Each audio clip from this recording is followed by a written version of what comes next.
क्या मरने के बाद रूह वापस आती है? आइए आज इस मौजू पर कुछ गुफ्तगू हो जाए। इससे पहले कि हम इस मौजू पर आगे बढ़ें, आपसे एक छोटी सी गुजारिश है। आप हमारे चैनल को सब्सक्राइब कीजिए और हमारी वीडियोस को लाइक कीजिए। हम मजीद नई वीडियो और नए मौजूआत के साथ हाजिर होते रहेंगे। आपका बहुत शुक्रिया। नाजरीन, हमारा आज का टॉपिक है कि क्या मरने के बाद रूह वापस आती है।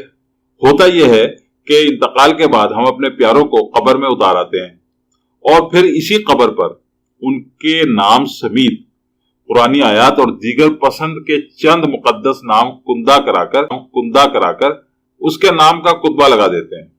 यहां सवाल यह पैदा होता है कि दफनाने के कुछ अरसा बाद जिस्म को खाक में मिलकर खाक हो जाना है और रूह जिस्म से जुदा होने के बाद अपना बसेरा कहीं और कर लेती है, तो फिर यह सब एहतमाम क्यों? जब कुछ रहा ही नहीं तो नाम की तख्ती कैसी और क्यों और किस लिए?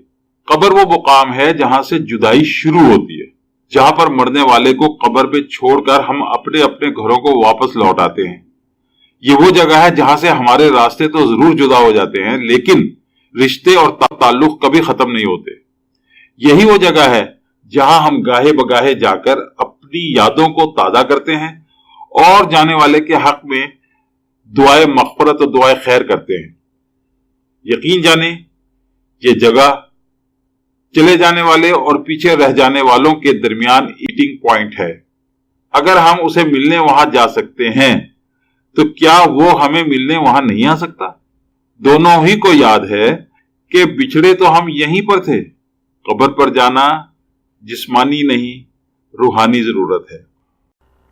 Please subscribe to our channel and don't forget to hit the bell button. In this case, you will get the latest information about our new videos. Thank you very much.